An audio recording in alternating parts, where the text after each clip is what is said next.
xiisad colaadeed ayaa maanta ka taagan deegaanka Tukarraq iyadoona ciidamo badan ay ku sii qulqulayaan halkaasi. wararkii ugu dambeeyay oo ay danan ka helayso deegaanka Tukarraq ee gobolkaasi Sool ayaa sheegaya in ciidamo ka tirsan labada maamul waa Puntland iyo Somaliland ay gaarayaan goobaha isku horfadhiyaan ee deegaanka Tukarraq ee gobolkaasi Sool.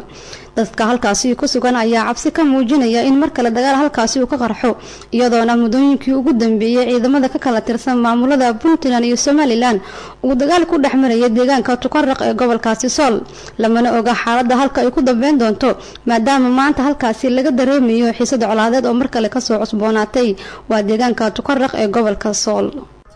baan ugu mahad celinayaa sida quruxda badan oo naloo ka soo qayb galay oo intaasoo wasiira iyo xildhibaanadii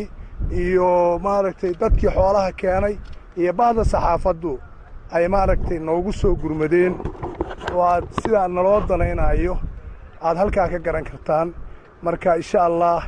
intaasaan warkayga ku soo koobi lahaa aad iyo aad baan u mahadsantihiin dhammaantiin saxaafad iyo wasiiro iyo xildhibaanaba assalaamu calaykum waraxmatullaahi wabarakaatu. ciidanka iyo xoolaha iyo dhaqaalaha intaba talaanu ku lahayn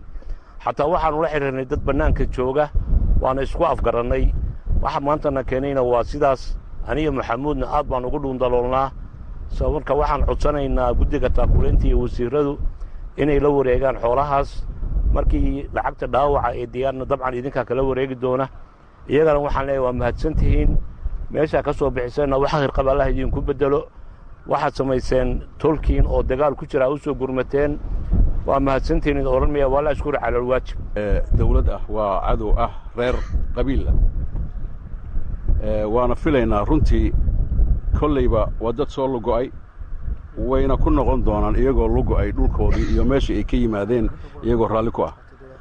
وايو قفكوا هدول نبض يوناك ديدو درسني وناك هدول ديدو وحو آخر كتيجي وحانو فيلين بوهلية. إلى هاي نمشي على قرد الرو. كمنا ساعدوه قردرو عدنا باش شرفت له وايد كقدوني محوها داغدا كانتين waxaan hadda ku wareejinayaa guddiga taakulada bushra garaasay warbaahinta dawladda. dagaal culus ayaa ka socda degmada Jalalaqsi ee gobolka Hiiraan iyadoona wararku ay ku soo waramayaan in meelo badan laga qabsaday xarakada al-shabaab ee halkaasi ku sugan. wariyaheena Maxamed Tawan Laciilo oo jooga Jowhar ayaa wararkii ugu dambeeyay waxa ka wareystay wariyaheena Maxamed Cabduwahaab Nuur Abuuja oo maanta warqabadka inoo fadhiya. aad baad masantahay degmada Jalalaqsi ee gobolka Hiiraan waxa ka socda howlgalay sameynayaan ciidamada dawladda Soomaaliya sidoo kale ciidamada dawladda Djibouti oo gaashanaya waxaana howlgalkay ka sameynayaan tuulooyin ku simaada degmada Jalalaqsi ee gobolka Hiiraan howlgalkaana waxaa la sheegay kadib markii al-shabaab lagu sheegay tuulooyin degmada Jalalaqsi kadib ay ku baxeen ciidamada dawladda Djibouti ay dagaalay sidoo kale israa'iiliyiinta oo ay kala kulmeen marka saraakiisha ciidamada dawladda ku sugan Jalalaqsi oo qadka tarafka la xiriira ayaa sheegay marka howlgalka soo gabagabeynay warbaahinta la hadlay doonaan deegaano cusub ay ku sii wajahayeen oo dagaalka uu ka soconayo. waayahay dagaalada halkay ka socdaan aad ma santahay waxay ka socdaan deegaano u simaada degmada Jalalaqsi ee gobolka Hiiraan oo gudoomiyaha hoggaanka degmada Jalalaqsi gudoomiyaha degmada Jalalaqsi oo hadalna waxay sheegeen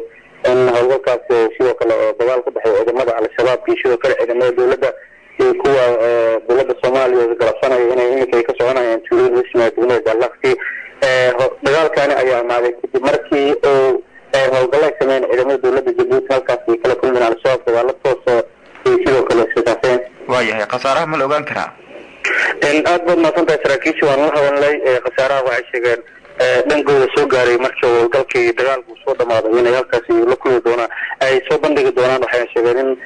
dhowr tuulo oo al-shabaab hore gacanta ku hayeen in iminka gacanta dawladda soo gashay laakiin lama hubo maadaama tuulo kamid tuuladaasi ka soo laabteen ciidamadii ku sugnaa